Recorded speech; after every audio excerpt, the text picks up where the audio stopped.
noite, homens. Tudo bom com vocês? Tudo certo? Caras, que saudade de estar aí com vocês.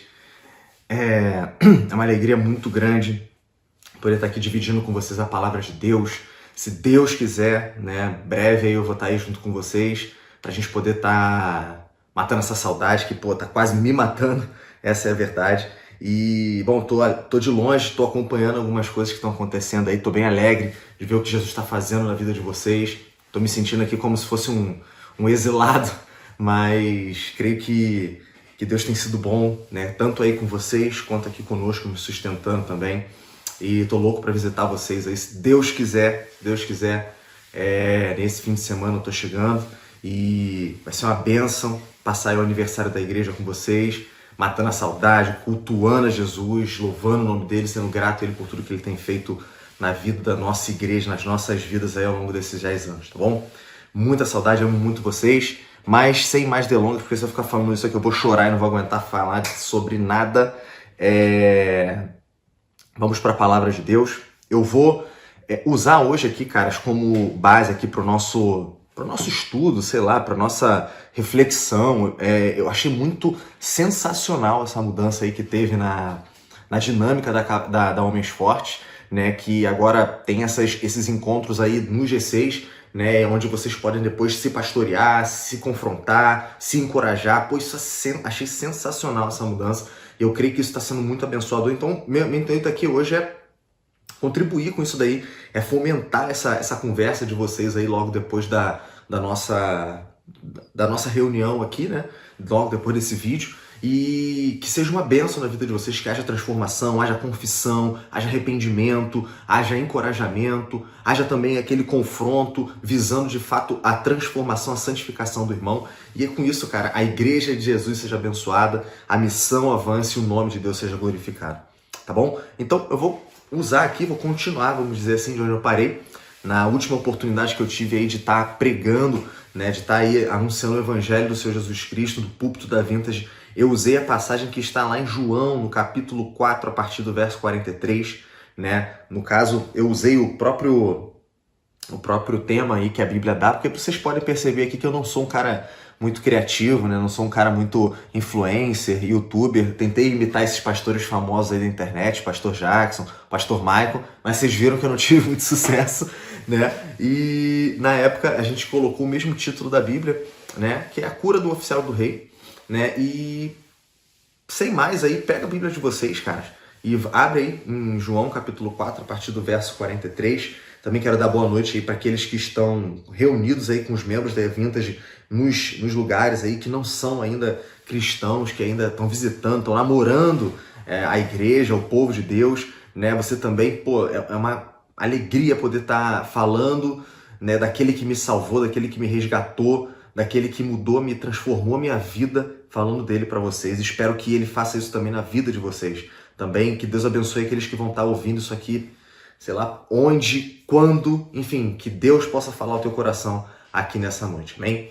Então, a palavra de Deus, ela nos diz assim, pega aí, ó, pega tua Bíblia aí, né? E a palavra de Deus nos diz assim: passados 2 dias, Jesus saiu dali e foi para a Galiléia, porque o próprio Jesus testemunhou que um profeta não tem honra na sua própria terra. Assim, quando chegou a Galiléia, os galileus o receberam porque viram todas as coisas que Jesus tinha feito em Jerusalém, por ocasião da festa, a qual eles também tinham comparecido. Jesus foi outra vez a Caná da Galiléia, onde tinha transformado a água em vinho, e havia ali um oficial do rei cujo filho estava doente em Cafarnaum. Quando ouviu dizer que Jesus tinha vindo da Judéia para a Galiléia, foi até ele e pediu que fosse curar o seu filho que estava morrendo. Então Jesus lhe disse: se vocês não virem sinais e prodígios, de modo nenhum crerão. O oficial pediu mais uma vez: Senhor, venha antes que o meu filho morra. Jesus respondeu: vá, o seu filho vai viver. O homem creu na palavra de Jesus e partiu. Quando já estava a caminho, os seus servos vieram ao encontro dele, anunciando-lhe que o seu filho estava vivo. Então perguntou a que horas o seu filho havia se sentido melhor. Informaram: ontem, à 13h, a febre o deixou. Com isso, o pai reconheceu que aquela era precisamente a hora em que Jesus tinha dito a ele: o seu filho vai viver. E ele e toda a sua casa crerão. Este foi o segundo sinal que Jesus fez depois de ir à Judéia para a Galiléia. Bom, vamos orar, Deus. Senhor Deus, por favor, Pai, se faz presente, fala conosco. Usa tanto aquele que fala quanto aquele que escuta, que a Tua palavra ela penetre em nossos corações e gere transformação. Que o Teu nome seja famoso, que a Tua missão avance. Em nome de Jesus, nos faz santos homens de Deus, prontos para a Tua obra, prontos para responder o Teu chamado, prontos para amarem a Tua igreja, se doarem por ela, se sacrificarem por ela e verem o Teu nome sendo exaltado sobre todo nome. Em nome de Jesus eu oro, Pai. Amém. Então, caras, nessa passagem, né, para aqueles que não estavam no culto onde eu falei sobre ela, eu vou dar uma breve introdução bem rápida aí mesmo, para a gente não se delongar muito. Mas essa passagem ela está no Evangelho de João, né, no livro de João, e no livro de João ele escolhe 7 milagres, aos quais ele chama de sinais de Jesus no Evangelho dele. Ele escolhe 7 deles e relata no Evangelho dele. Por quê? Porque João entendia que esses 7 sinais que Jesus fez foram os milagres de Jesus que demonstraram, de certa forma, eles mostravam, eles revelavam algo a mais de Cristo. Ou seja, o seu caráter messiânico, a sua, vamos dizer assim, a sua divindade. Né? Então, ele escolhe esses 7 sinais, relata no Evangelho dele. Por quê? Porque como está escrito lá no capítulo 20, João, o intuito dele ao escrever o Evangelho é que todos soubessem que Jesus era o Cristo, Filho de Deus, e que não apenas soubessem isso, mas que eles tivessem vida por meio de Jesus. Então João ele não estava interessado em apenas passar informações. Ele queria que aquelas informações, que aquele relato do que Jesus havia feito e que ele, como um discípulo, como um apóstolo, tinha presenciado, tinha vivido, tinha visto, tudo isso fosse sabido das pessoas e que ao saberem disso, essas pessoas experimentassem a vida de Deus nelas, a vida de Deus transformando elas, a vida de Deus se movendo nelas, a vida de Deus se movendo através delas, elas tivessem uma nova vida, elas nascessem de novo, como ele fala lá com Nicodemos no capítulo 3. Então, o objetivo de João estava para muito além do conhecimento. Ele queria transformação de coração, ele queria uma nova pessoa, uma nova criatura após as pessoas terem lido, né, tudo isso que ele relatou. Né? E essa passagem aqui não é diferente. Né? No verso 43, a Bíblia começa nos dizendo que, passados 2 dias, Jesus saiu dali e foi para a Galiléia, dali onde? Ele saiu de Samaria. Samaria era um lugar que quem morava lá era chamado de samaritano. Esse povo não se batia com os judeus. Os samaritanos e os judeus se odiavam. Né? Eles não tinham comunhão, né? Tanto um quanto o outro se odiavam, né? Porque os samaritanos eles tinham uma religião bem louca, né? bem misturada, bem sincrética, aquela bagunça toda, cheia de coisas que misturavam elementos do culto a Deus com elementos de religiões pagãs, e era aquela loucura. O judeu olhava para ele e falava: vocês são um bando de imundo que fica sujando as coisas puras de Deus. E o samaritano também não queria saber do judeu, mandava eles ir plantar batata e era isso daí. Só que Jesus ele chega lá em Samaria e ali acontece um avivamento, caras. Né? Através da vida de uma mulher que foi buscar água no poço ao meio-dia porque ela tinha vergonha da sua vida passada, tinha vergonha da sua vida de pecados, tinha vergonha da sua história, por isso ela ia buscar água ao meio-dia, água morna, ruim para se beber, ruim para se consumir, mas ela preferia pegar uma água ruim de se consumir do que ser exposta à vergonha, à realidade dos pecados dela. Jesus encontra com aquela mulher, prega para ela, rompe todas aquelas barreiras culturais da lei, não da lei escrita, da lei que Deus já havia dado para Moisés, mas da lei verbal que o homem tinha criado, colocando um peso muito maior em cima da lei de Moisés. E ele mostra a verdade para ela. Aquela mulher reconhece ele como o Cristo, como o Messias, né? E ela vai sair contando para toda aquela cidade que ela tinha vergonha. Ela agora recebeu o perdão dos pecados, aquilo não mais pesava de culpa sobre as costas dela. Então ela vai em direção àquele povo que ela tinha vergonha, anuncia para eles tudo que Jesus fez. Ela serve como uma missionária ali. A pregação dela é simples, mas é um testemunho daquilo que Jesus havia feito na vida dela. Aquilo ali Jesus usa de forma poderosa e acontece um avivamento naquele lugar. Detalhe, Eles não viram nenhum milagre acontecendo, né? Foi apenas o relato daquela mulher, foi apenas a conversa de Jesus com aquela mulher e foi o suficiente para aquela cidade se render a Jesus. Então, passados 2 dias ali, Jesus ele sai dali e vai para Galileia, né? Então, ele volta, o povo ali era dividido, né? Entre Galileia, aí vinha... Tínhamos a Galileia, tínhamos a Samaria, tínhamos a Judéia, né? Então, Jesus ele está fazendo ali as andanças dele, vamos dizer assim, né? E cumprindo a missão dele, e ele passa por essas regiões como uma forma de fazer a própria missão para a qual ele foi chamado. No verso 44, Jesus ele dá um testemunho, ele fala que um profeta não tem honra na sua própria terra. Jesus, ele é natural da Judéia, só que ele é criado na Galileia, né? E o relato dele, o testemunho dele sobre essas pessoas, tanto da Judéia quanto da Galileia, é que um profeta não tem honra na sua terra. Ou seja, aquelas pessoas não reconheciam Jesus como Deus, elas não reconheciam Jesus como Senhor e Salvador, elas não davam peso à palavra dele, elas não olhavam para ele e viam ali, como João Batista via, o Cordeiro de Deus que tirava o pecado do mundo, né? E no verso 45, a gente vê que os caras receberam Jesus bem, né? Lá no verso 45 ele fala assim: quando chegou a Galileia, os galileus o receberam, porque viram todas as coisas que Jesus tinha feito em Jerusalém. Ou seja, alguém pode falar assim, pô, mas Daniel, tá escrito aí que o Galileu recebeu bem Jesus, né? Você está falando que ele não tem honra na casa dele, eu não estou entendendo, não está batendo. Gente, esse pessoal que estava ali na Galileia, né? Muitos deles tinham visto o que Jesus havia feito lá em Jerusalém, né? Por ocasião da festa da Páscoa. E essas mesmas pessoas estavam ávidas por verem os sinais de Jesus entre eles. Então o interesse de Jesus, Jesus sabia muito bem disso, era que ele fizesse milagres, né?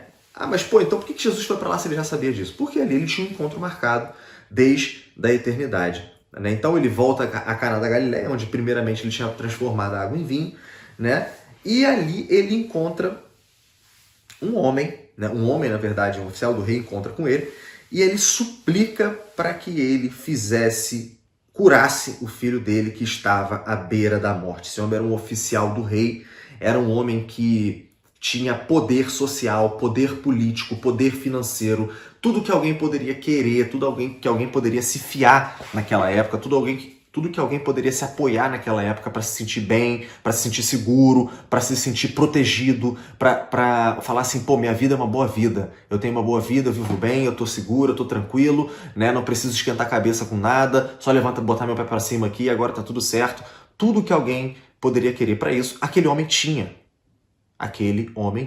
Mas ainda assim, esse homem está indo atrás do Nazareno e se colocando aos pés dele, porque toda essa posição, toda a posse, toda a influência, todo o poder, tudo que ele tinha não significava nada diante da situação em que ele estava. Não podia curar o filho dele, não podia livrar o filho dele da morte.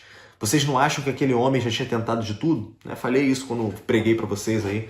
Pelo poder que ele tinha, pela influência que ele tinha, pelas posses que ele tinha. Você acha que ele não tinha tentado usar aquele dinheiro para comprar todos os remédios da época, para pagar todos os médicos da época, talvez até para levar o filho dele a todos os tipos de culto, rituais que poderiam ser feitos naquela época, prometendo cura. Enfim, com certeza esse homem já tinha tentado tudo. Só que nada dessas coisas foi capaz de curar o filho dele. Então Jesus ele responde aquele homem no primeiro momento com um desabafo em forma de exortação, vamos dizer assim. Jesus ele chega e diz: se vocês não verem sinal, né?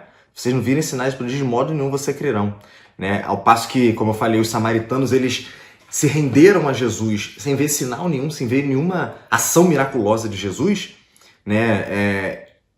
O povo dele precisava ver uma coisa poderosa, algo sobrenatural para poder se render a Jesus, né?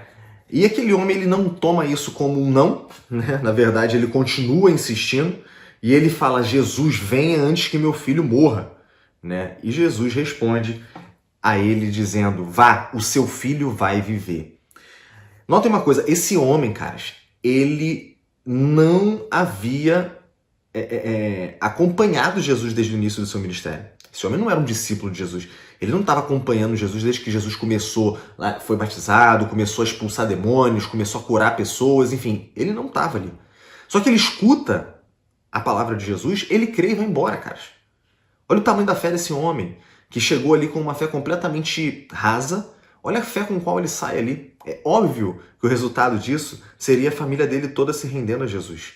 Porque ele saiu ali com uma fé contagiante, cara. Com uma fé confirmada. Com uma fé com um coração transbordante dessa fé. Com um coração pronto para contar para todo mundo o que aquele nazareno, aquele carpinteiro nazareno havia feito por ele, pela sua família. Né? Então, ele termina voltando para sua casa. Ali ele tem a confirmação do que Jesus fez na vida dele, na vida do filho dele, né? E imaginem ele se encontrando com a mulher dele, com o filho dele, e ele começa então a contar tudo o que aconteceu. Então ele e toda a sua família decidem se entregar, se render a Jesus. Ele abriu o seu coração, ele abriu a sua casa agora para seguir Jesus. Perceba uma coisa, o time de Jesus naquela época era pior que o Vasco. Era pior que o Vasco. Né? Eram pescadores, guerrilheiros, ex-cobradores de impostos, enfim. Não era um time que você convocaria para jogar a Copa do Mundo, cara. Entenderam? Então, assim, esse homem que era um oficial do rei, que estava acostumado a andar junto com Herodes, a andar junto com Roma, né? Esse homem, ele tinha tudo que ele poderia querer. Socialmente, ele era um homem extremamente influente. E agora ele está se colocando ao lado daqueles que não tinham influência nenhuma social. Né? Na verdade, a sociedade dava as costas para esses homens. Né? Então, ele está abrindo a casa dele, ele está abrindo a vida dele, ele está abrindo mão de toda aquela coisa por Jesus. Por quê? Porque, cara, aquilo ali não foi capaz de sustentar ele no dia mal. Aquilo ali não foi capaz de curar o filho dele. O que Herodes pôde fazer pelo filho dele? O que o poder dele pode fazer pelo filho dele? O que a influência política dele pode fazer pelo filho dele? Não pode fazer nada, cara. Nada, cara. Não pode fazer nada. E a Bíblia termina dizendo que ele abriu a sua casa para Jesus. Bom, eu, na época, né, que eu preguei aí para vocês, eu passei por algumas lições que esse texto nos apresenta. E eu gostaria hoje de me debruçar em, vamos dizer assim, em lições parecidas com aquelas ali que eu trabalhei com vocês, mas focando em nós, cara. Nós, porque Jesus hoje quer falar conosco, não tenho dúvida nenhuma disso. Em primeiro lugar, o que nós aprendemos com esse homem desesperado, né, com seu filho à beira da morte, é que homens acostumados com as coisas de Deus podem estar longe dele. Homens que estão acostumados, entendam acostumados aqui como uma coisa ruim, tá? Homens que estão banalizando, homens que estão tão acostumados com as coisas de Deus que banalizam elas, que tratam elas como coisas triviais. Homens que estão acostumados com as coisas de Deus, com as coisas do seu reino, podem, na verdade, estar longe dele. Jesus, uma das primeiras coisas ditas nessa passagem é Jesus falando que um profeta não tem honra na sua casa.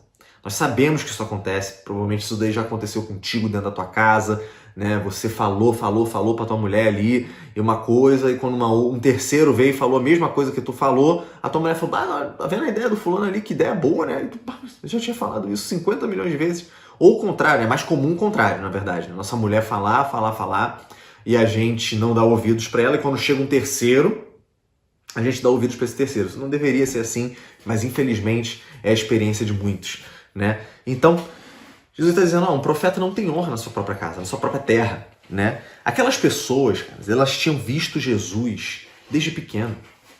Aquelas pessoas viram Jesus dando seus primeiros passos. Aquelas pessoas, provavelmente alguns ajudaram a família de Jesus quando eles enfrentaram necessidade, seja ela qual fosse a natureza. Aquelas pessoas viram o pai de Jesus, a mãe de Jesus cuidando dele, viram ele crescendo, viram ele conhecendo a Torá. Enfim, eles viram todo o desenvolvimento de Jesus. Tudo. Eles conheciam tudo. Só que essa proximidade com Jesus, essa intimidade com eles, esse costume com eles, com a pessoa do Senhor Jesus Cristo, ao invés de levar eles para perto de Jesus, ao invés de levar eles para perto do Cordeiro de Deus que tirava o pecado do mundo, ao invés de levar eles a crerem em Jesus, confiarem em Jesus, amarem Jesus, na verdade, levou eles para longe de Jesus.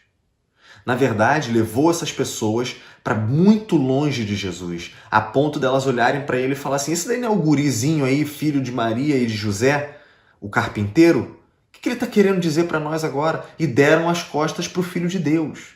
Deram as costas para o Cristo, o Salvador do homem, o Messias que Deus enviou para nos reconciliar com ele. Nós, caras, nós não vimos Jesus crescer fisicamente, né? Como essas pessoas viram. Nós não vimos Jesus recém-saído da barriga de Maria. Nós não vimos Jesus aprendendo a andar, caindo, tendo que ser levantado, sendo amamentado por Maria. Nós não vimos essas coisas. Mas nós podemos ser pessoas que estão acostumadas, que fazem anos que nós somos expostos às coisas de Deus. Isso pode estar acontecendo com cada um de nós aqui hoje, cara. Fazem anos que nós participamos da igreja, fazem anos, você aí que não é cristão que está me ouvindo, fazem anos que pessoas pregam o evangelho para você, você já sabe todo o lá que vão te dizer, já conhece tudo, já sabe, e você confia, você fala, não, realmente, né, cara, o que importa é Jesus, realmente, esse é o caminho, esse é o melhor caminho, essa é a decisão certa a se tomar, mas tu não toma decisão nenhuma, né? Mas nós que já somos cristãos, estamos acostumados, vivemos esse meio, participamos de todos os ministérios da igreja, já fizemos tudo dentro de uma igreja, já trabalhamos em tudo, já servimos em tudo, já tapamos buracos em todos os lugares, já temos a harpa cristã de cor, já temos... Sei lá, cara, tu é batista, aí, o cantor cristão, tu é presbiteriano, tu tem aí o novo cântico, e seja lá o que for, o inário que for, já sabe tudo de cabeça, entendeu? Sabe algumas passagens aí de cabeça, conhece tudo, já sabe o que o pastor vai pregar. Quando o cara abre a Bíblia, fala, ó, abra sua Bíblia, passagem tal, tu sabe a passagem de cabeça, e tudo que aquilo vai dizer, tudo que aquele pastor, aquele pregador vai falar sobre aquela passagem, você já tá nesse nível, Só que tudo isso não passa de costume para você. Tudo isso não passa de um quadrinho que você marca na tua vida. Tudo isso não passa de algo que não faz diferença nenhuma no teu coração, no teu dia a dia, no teu relacionamento com Deus, no teu relacionamento com as pessoas que são da tua família de fé e com as pessoas que estão perdidas, não muda nada. Por quê? Porque não tem vida de Deus pulsando dentro do teu peito, cara.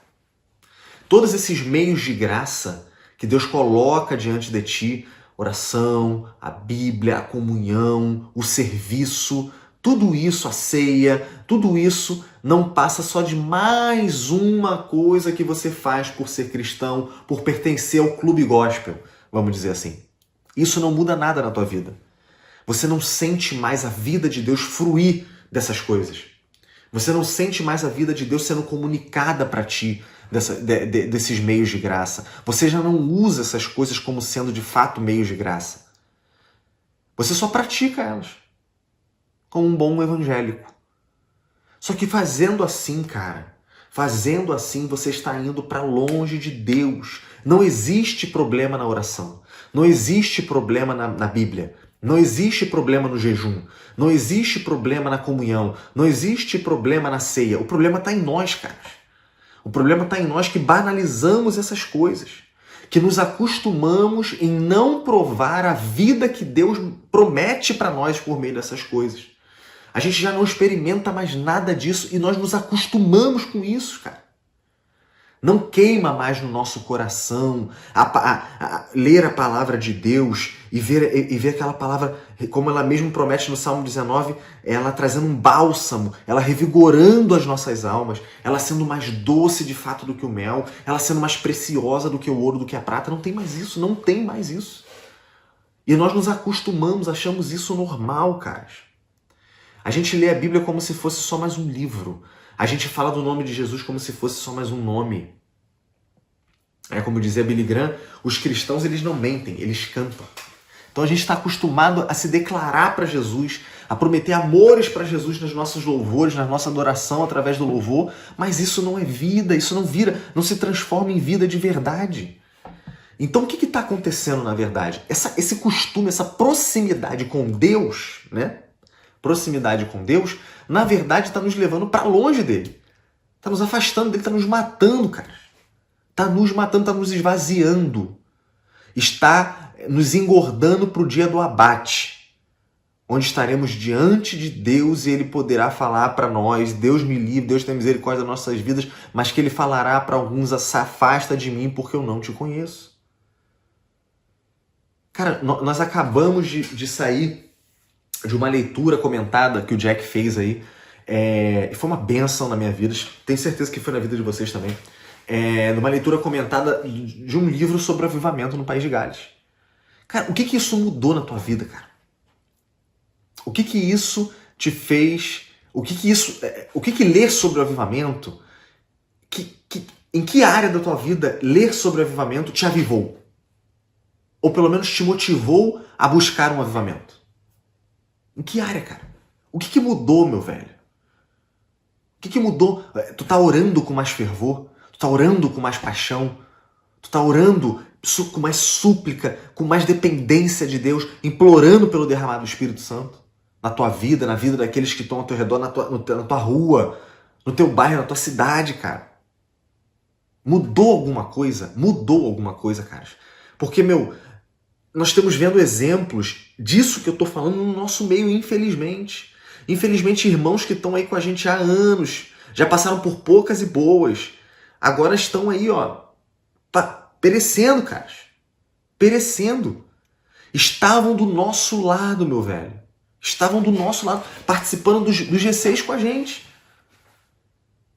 Participando dos cultos com a gente, sendo confrontado do nosso lado, nas reuniões da Homens Fortes.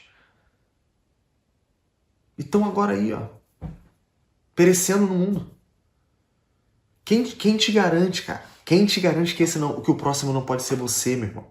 Se você escuta e não muda nada, tua vida não avança, cara. Quem te garante que o próximo não pode ser você? Quem te garante que o próximo não vai ser você? Cara, se tu acaba a leitura de um livro como esse e não tem nada de diferente na tua vida, tem alguma coisa muito errada, meu irmão. E eu oriento aqui os líderes G6 aí que vão estar conduzindo logo após. Cara, notem aí, eu vou botar perguntas aqui para vocês fazerem pergunta, apertar realmente, vocês responderem também. Perguntem aí desse primeiro ponto aí para os caras que estão com vocês. O que está diferente na sua vida depois que lemos o livro sobre o avivamento do País de Gales? O quê? O que mudou? O que mudou? E se não tem nada diferente, se o cara chegar para tu e falar assim, não tem nada mudou. Fala, por que nada mudou, cara? O que tá faltando para mudar, meu velho? O que tá faltando para mudar? O que tá faltando? O que falta acontecer na tua vida? O que falta acontecer? Tem coisas acontecendo aí do lado de vocês, cara. Coisas terríveis, e vocês sabem do que eu tô falando. Vocês sabem do que eu tô falando. Coisas que nenhum de nós queria que acontecesse. Coisas tristes demais, que ninguém quer na vida de ninguém. Mas tá acontecendo do lado de vocês aí. O que falta então para vocês se mexerem, meu velho? Caras, o que falta, meu velho? É o raio cair na tua cabeça? Já não basta ter caído do teu lado? Não aceitem isso, homens. Não aceitem isso. Não estejam acostumados com as coisas de Deus dessa forma ruim, dessa forma péssima, dessa forma que, ao invés de te aproximar, ao invés de te avivar, ao invés de fazer teu coração pulsar mais forte por Jesus, te afasta dele. Não aceitem isso na vida de vocês. Né, pessoal, hoje em dia aí, né? Eu não aceito isso na minha vida, e não sei o que. Falando de coisas... Geralmente as pessoas usam isso para falar de coisas materiais, né? Cara, não aceita a mornidão, meu velho. Cara, não aceita você estar domingo após domingo na igreja com o povo de Deus, você ver o agir do Espírito Santo na vida de uns irmãos que estão do teu lado e nada acontecer na tua vida. Não aceita isso, cara. É isso que a gente não pode aceitar. Porque Jesus está se fazendo presente. O Espírito Santo está falando. Agora, se a nossa vida não muda, Se a nossa vida não muda, o problema está em nós, cara. O problema está em nós, que estamos acostumados com os meios de graça e não experimentamos mais, vindo da parte deles, a vida de Deus, a vida que Deus comunica a nós por meio deles. E depois disso, caras, continuando, segundo ponto que essa história nos mostra, que essa história nos revela, que aqui nós aprendemos com esse homem desesperado, né? É que homens que se apoiam nos recursos deste mundo não suportarão o dia mau. Homens que se apoiam nos recursos desse mundo não irão suportar o dia mau. Esse homem, ele tinha tudo, como eu já falei. Era um homem rico, era um homem poderoso. Ele não tinha apenas dinheiro, ele tinha poder, ele tinha influência. Ele podia oferecer favores em troca de favores. O que a maioria de nós aqui que estamos reunidos aqui hoje não temos, tá? Mas esse homem podia fazer isso, tá bom? Qual era o erro? Só que ele chega numa situação na vida dele grave, desesperadora, e tudo aquilo que ele tinha está de joelho, diante da quase morte do filho dele. Tudo aquilo que ele tinha não podia fazer nada por ele, pelo filho dele. Está tudo de joelho diante da morte. Mas Jesus não se ajoelha perante a morte. Não existe erro maior para nós, homens, do que nós nos fiarmos, nós nos apegarmos, nós nos escorarmos, nós nos garantirmos nos recursos, nas coisas desse mundo. Não existe nenhum erro mais fatal do que pensar que você ser rico vai te livrar das aflições, vai te livrar do desespero, vai te livrar das preocupações. Eu não falo só rico de dinheiro, não. Eu falo que eu tenho muito dinheiro. Uns falam, eu tenho muito dinheiro. Outros falam, eu tenho muito prazer. Né? Me deito com uma porção de mulher no fim de semana. Sou o garanhão, pego uma porção de mulher. Né? Outros, eu tenho fama, eu tenho influência, eu tenho poder. Né? Enfim, não importa você ter muito essas coisas. Nas riquezas, caras, a maioria das vezes, o que vem com as riquezas são preocupações certas e confortos incertos, seja qual riqueza for. Seja qual a riqueza que for. Estamos mais acostumados a falar do dinheiro. Mas tem pessoas que são ricas de influência. Tem pessoas que são ricas de poder, de fama. Enfim, tem pessoas que são ricas de outros recursos. Tem muito prazer. É um cara que a qualquer momento ele pode se deitar com a mulher que ele quiser. Enfim. Essas coisas, elas trazem preocupações certas e confortos incertos. Geralmente, as pessoas que gostam de esbanjar essas riquezas, na verdade elas estão escondendo corações moídos, corações frágeis, corações inseguros, corações desesperados. Nós precisamos nos aprender a confiar em Deus, estarmos satisfeitos com Deus, com quem Ele é, aquilo que Ele nos dá, e juntar tesouros no céu, que a traça e a ferrugem não corrompem. E como eu falei, isso serve para tudo, caras. Isso serve para tudo. Talvez você hoje que está me ouvindo aí, você está numa situação em que, como acontece com qualquer outra pessoa, o teu pecado te pôs feridas profundas, ou o pecado de outras pessoas colocou feridas profundas na tua vida, das quais você talvez não consiga se livrar até hoje. Qual é o grande erro que a maioria das pessoas cometem, então? Ao invés de procurarem o único que pode enxugar as feridas delas, o único que pode tratar o coração delas, o único que pode tirar o peso que aquele pecado que elas cometeram ou que cometeram contra elas esmaga elas até hoje, o único que pode lidar com isso, que é Jesus Cristo. Ao invés de correrem para Ele, ao invés de lançarem tudo aos pés dele, ao invés de pedirem o socorro dele, muitos de nós procuramos os socorros do mundo. Muitos de nós, homens, procuramos os confortos desse mundo. Muitos de nós procuramos as soluções que esse mundo oferece.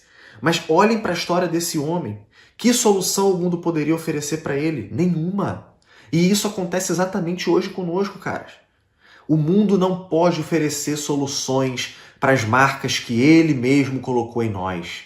O mundo não pode oferecer soluções para nós, para as marcas que o nosso pecado ou que o pecado que outras pessoas cometeram contra nós colocaram em nós.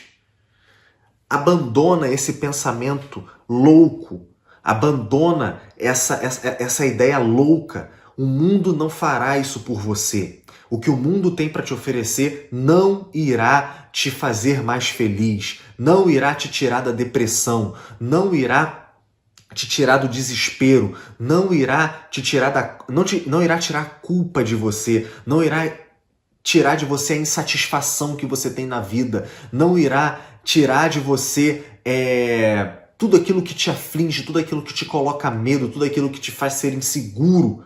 O mundo não irá fazer isso com você. Na verdade, quanto mais você mergulhar de cabeça nos recursos que ele tem para te oferecer, mais ele vai te deixar desesperado, mais ele vai te deixar vulnerável, mais ele vai te deixar ferido, mais ele vai te deixar arrebentado. Porque você vai se fiar em uma coisa, aquilo não vai ser capaz de te segurar, capaz de te manter e você vai cair. E quanto mais você se prender naquela coisa, quanto mais você subir na escada, no escalonamento que aquela coisa te oferece, maior será a tua queda, maior será a tua dor, cara. É assim que as coisas funcionam no mundo. E se você tá me ouvindo aqui hoje, cara, se tu pecou, se tu tá com a tua vida desgraçada, se tu tá tentando resolver um problema que você criou através do seu pecado, ou que o pecado de outra pessoa trouxe para tua vida, se tu tá tentando resolver isso, se escondendo, se tu tá tentando administrar isso sozinho, se tu tá tentando lidar com isso, com os recursos que o mundo te oferece, com os recursos que o mundo te apresenta, se você tá tentando lidar com isso, cara, com as coisas que você tem à sua mão, ao seu alcance, meu, para em nome de Jesus. É contigo que Jesus está falando aqui hoje. Para onde você está. Abandona esse caminho, abandona essa ideia. Se arrepende do teu pecado, confessa o teu pecado e busca ajuda com aquele que pode te ajudar, que é Jesus Cristo. Mas pregador, Daniel, pastor, eu não estou vendo Jesus aqui na minha frente. Meu, Jesus pode não estar fisicamente na tua frente aí, mas os braços e as mãos dele estão aí contigo. São os teus irmãos que estão aí do teu lado, é a igreja dele. São com esses caras que tu tem que contar. É para eles que tu tem que abrir o peito hoje. Hoje é dia de abrir o peito, hoje é dia de jogar limpo, hoje é dia de pedir ajuda, caras. A gente não pode mais aceitar isso no nosso meio, cara. Vocês sabem do que eu tô falando. Pessoas passando anos e anos com a gente, administrando mentiras, cara. Sendo refém do pecado, porque não tinham coragem de confessar. Isso vai matar você, cara. Se você está fazendo isso, isso vai te matar. Isso vai te matar. O diabo, ele trabalha nas trevas, caras. O diabo, ele trabalha nas trevas. Ele quer que você acredite que vão te desprezar, vão te chamar de imundo, vão te chamar de sujo, vão falar que você que você não merece estar no meio. Enfim, é tudo mentira do diabo. O diabo trabalha nas trevas. Deus trabalha na luz. Então, hoje é dia de você confessar. E perguntem aí, caras. Perguntem aí, depois que eu terminar de falar com vocês, tem algum pecado que tu está tentando administrar, mas que deveria confessar e buscar ajuda no Senhor e no povo dele, a igreja? Tem algum pecado, caras? Confessa, meu irmão. É hoje a chance que você tem. Todas as vezes que Jesus te dá uma chance de confessar e você despreza, todas as vezes que Jesus te dá a chance de você lutar contra o teu pecado e tu prefere esconder, todas as vezes que Jesus te dá uma chance de você romper com uma vida de pecado e caminhar na vida ao lado dele, de comunhão com ele, de santidade no caminho dele, e você despreza isso, teu coração vai se endurecendo, cara.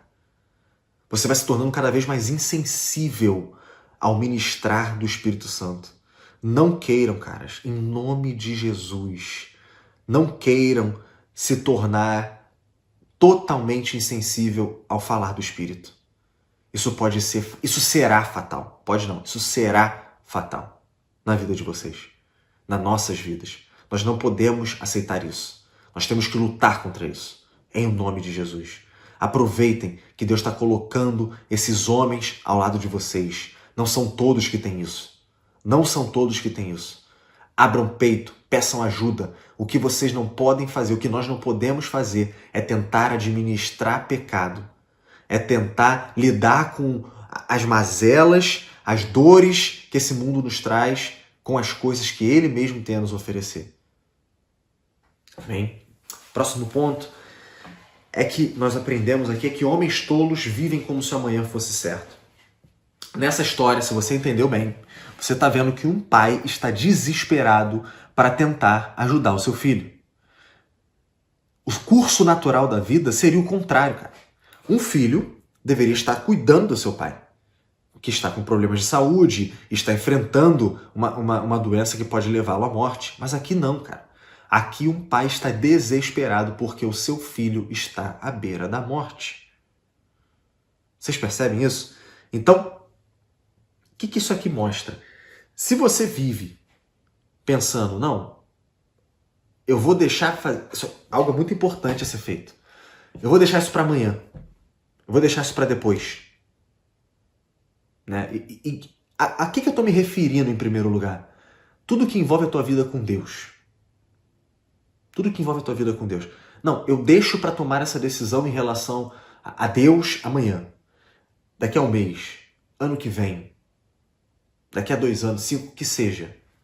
Que seja, não importa. Você olha para isso e pensa, eu vou fazer desse jeito, eu vou tratar com as coisas de Deus desse jeito. Só que, cara, não tem tolice maior do que você viver a vida assim. A verdadeira sabedoria está em você viver cada segundo da tua vida pronto para contar com Cristo, porque nós não sabemos o momento onde isso irá acontecer. E nem a maneira como isso irá acontecer. Se Deus desse a chance de escolher, eu gostaria que Jesus voltasse, né, que não precisasse experimentar a morte, mas eu não sei o que vai acontecer. Eu não sei o que vai vir primeiro. Você também não sabe. Você também não sabe. Então você tem que parar de viver a tua vida como se soubesse. Como se soubesse. O amanhã não é certo, cara. Certo. Mais certo do que amanhã, talvez seja a morte.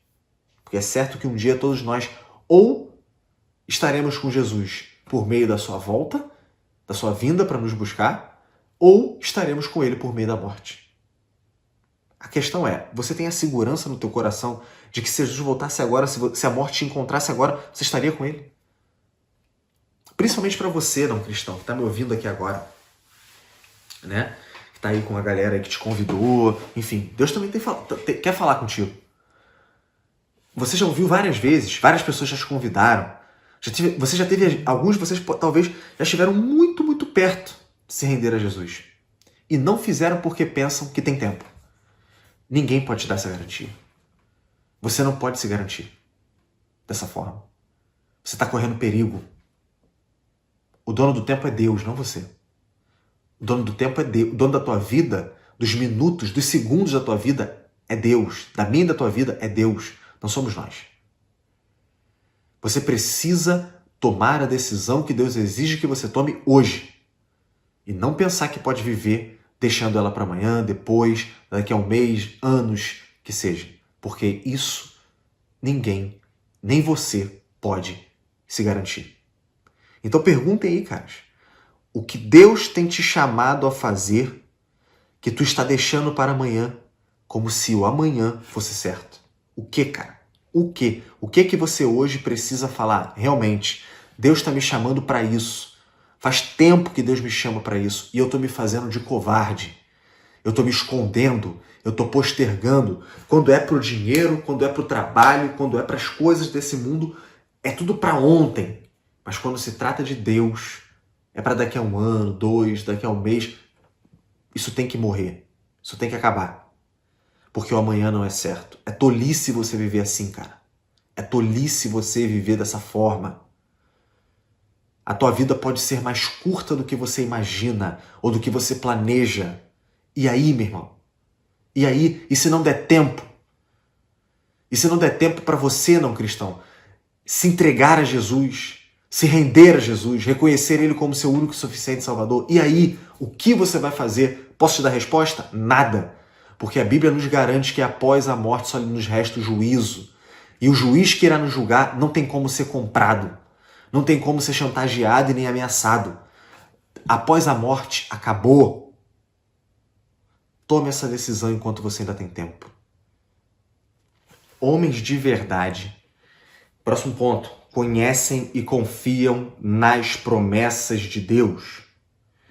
O que aquele pai desesperado queria era a presença de Jesus ao lado do filho dele. Ele foi lá para trazer Jesus com ele, para Jesus tocar no filho dele e alguma coisa acontecer, pô. Como eu falei para vocês, aquele homem não conhecia Jesus, não estava com Jesus desde o início da caminhada dele. Entenderam? Ele foi lá para isso. Pô, imagina você, cara. Teu filho tá à beira da morte. Tu vai confiar. Um médico, tu chega lá no hospital, o médico, ó, Deus manda te dizer que você pode ir, teu filho tá curado. Pô, fala a verdade. Tu iria sair assim, de pronto, das costas e ir embora? Não, tu ia querer que o médico fosse ver teu filho, caramba. Só que esse homem faz diferente. Esse homem trata a palavra de Deus como ela realmente é, poderosa. Como eu falei para vocês, ele não estava com Jesus desde o início da caminhada de Jesus. Ele não viu os sinais de Jesus. Tudo que ele tinha era o que as pessoas tinham falado. Mesmo assim, ele creu e fez o que Jesus mandou. Olha o poder que existe na palavra de Jesus. Ele fala e tudo acontece. Cara, vocês percebem o tamanho da confiança que nós podemos dar para cada uma das palavras de Deus? Para cada uma das palavras que aqui estão, para cada uma das promessas que aqui estão. Tem noção do poder disso aqui, cara? Da palavra de Deus. E quanto nós desprezamos e não confiamos nisso. Olha o que essa história nos mostra. Se Jesus falou, a coisa acontece. Se ele prometeu, vai ser.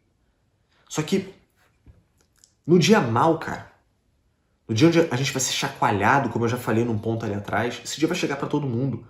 Mas agora, para que a gente fique de pé, porque eu falei, você não deve se fiar nas coisas desse mundo. Então onde você tem que se fiar? Onde você tem que colocar a tua confiança? Nas promessas de Deus, em Deus. Só que você tem essa intimidade com as promessas de Deus para conseguir confiar nelas, trazer elas à tua memória no momento que o dia mal chegar. Você conhece as promessas de Deus? Você tem intimidade com a palavra de Deus? Você consegue trazer a tua memória de quando você está enfrentando tentações, circunstâncias difíceis, seja elas quais forem. Você consegue trazer de pronto passagens da Escritura que te trazem esperança, que te trazem encorajamento, que te fazem resistir àquela tentação? Ou você não tem isso? Você não tem essa munição? Os puritanos, cara, toda a promessa de Deus que eles encontravam na Bíblia, esses caras eles tomavam nota e oravam por elas. Porque eles achavam um insulto contra Deus não orar para que as suas promessas acontecessem, uma vez que ele prometeu que tudo aquilo que nós pedíssemos no nome dele, ou que fosse de acordo com a vontade dele, ele nos faria. Por que na maioria das vezes tua oração não é respondida? Porque tu não pede algo que é de acordo com a vontade de Deus. E ele revelou a vontade dele. Óbvio que ele revela de formas especiais, em momentos particulares, né? Em momentos específicos, mas a palavra de Deus também é a revelação da vontade de Deus, né? Ela, inclusive, é uma grande revelação, né? Então, muitas das coisas nós podemos ter acesso, respostas, simplesmente meditando na palavra de Deus, ouvindo a voz do Senhor por meio da palavra dele. Mas não fazemos isso. Por quê? Porque não temos intimidade com a palavra de Deus. Porque não confiamos, não conhecemos as promessas de Deus. Só que nós estamos falando de um Deus que tem poder nas suas palavras, cara. Se Deus falou que ele ama derramar o Espírito Santo dele, ele ama derramar o Espírito Santo dele. Se você pedir por isso, ele fará. Se Deus falou que ele odeia o divórcio, ele odeia o divórcio. Se Deus falou que ele não quer que o perdido, que ele não tem prazer na condenação do perdido, ele quer que pessoas se convertam. Então você clamando por isso, se colocando disponível para que isso aconteça, ele irá fazer, cara. Ele irá fazer. Ele irá fazer. Então, a pergunta que esse ponto nos traz é simples. Como está o teu relacionamento com a Bíblia, cara? Como está o teu relacionamento com as promessas de Deus? Você conhece elas? Você confia nelas, cara? Gente, vai chegar o tempo. Na verdade, se você não confia nas promessas de Deus, se você não conhece, não confia nas promessas de Deus, você está criando provavelmente pessoas que conhecerão muito menos que você e confiarão muito menos do que você. Se hoje eu não conheço e não confio nas promessas de Deus, não lido com a palavra de Deus da maneira que ela deve ser, da maneira como eu devo lidar, confiando nela, descansando nela, me amparando nela, tomando nela o refúgio, a fortaleza, o encorajamento, o refrigério que eu preciso, o meu filho não vai ser assim. A minha casa não será assim. Na verdade, a tendência é só piorar. Né? Quando a gente pega ali a história do rei, se eu não me engano, rei Josias, né? Ele tem um momento onde eles encontram o livro da lei no meio da bagunça, no meio da poeira, no meio... Olha só, cara. Olha só. E ele pede pro pessoal ali, né, pro sacerdote lerem para ele, e ele chega, ó, manda o povo se reunir, manda o povo fazer sacrifícios, porque Deus deve estar muito irado conosco. Olha a que ponto o povo chegou, cara. E é isso que vai acontecer com a gente. Se a gente hoje achar normal, nós não conhecermos as promessas de Deus, nós não confiarmos nelas, nós não termos esperanças garantidas por elas, nós não orarmos, apresentarmos a Deus, arrazoarmos com Ele, de acordo com as promessas dele. É isso que vai acontecer com a gente. Então como é que está teu relacionamento com a Bíblia? Como está teu relacionamento com as promessas de Deus? E por último, a última lição que nós aprendemos com esse pai desesperado é que homens de verdade têm um coração missional. Homens de verdade têm um coração missionário. Esse pai ele tem uma alegria talvez incomparável quando ele vê o filho dele curado.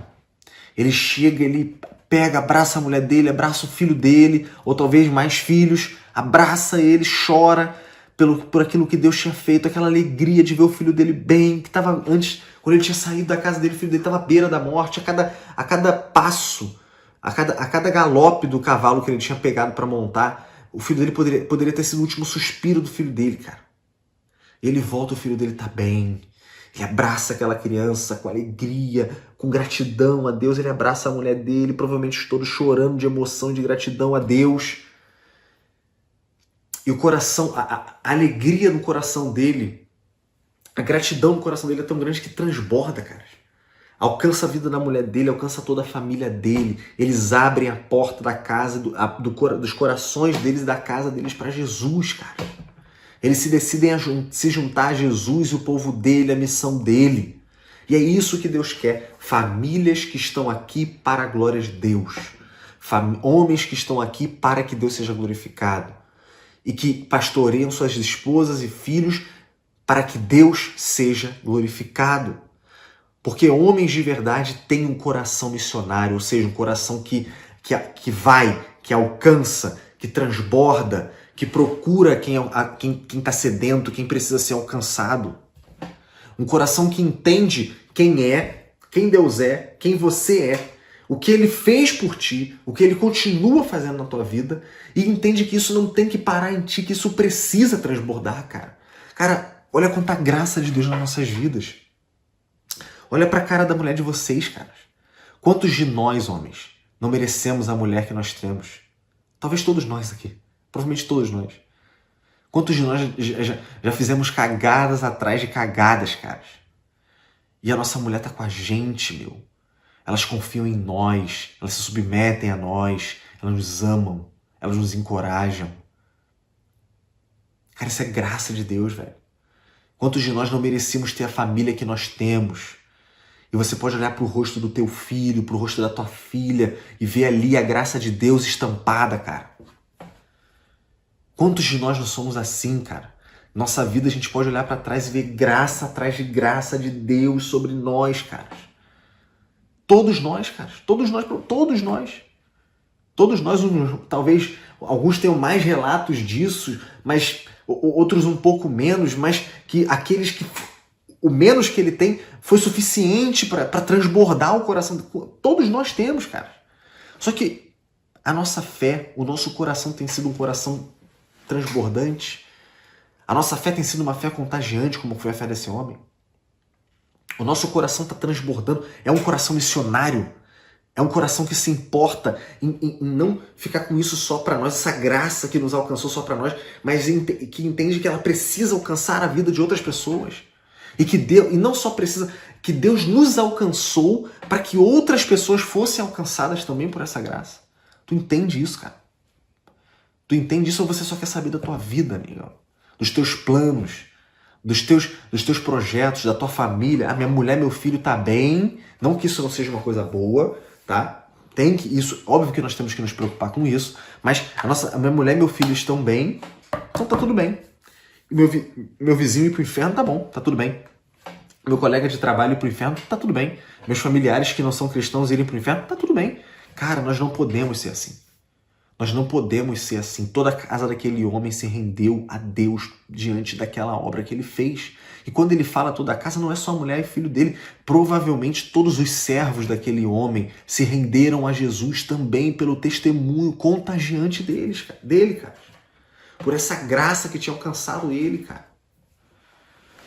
Então isso tem que acontecer nas nossas vidas também, meus irmãos. A pergunta que fica é o quê? A tua fé tem sido uma fé contagiante? O teu coração tem sido um coração missionário?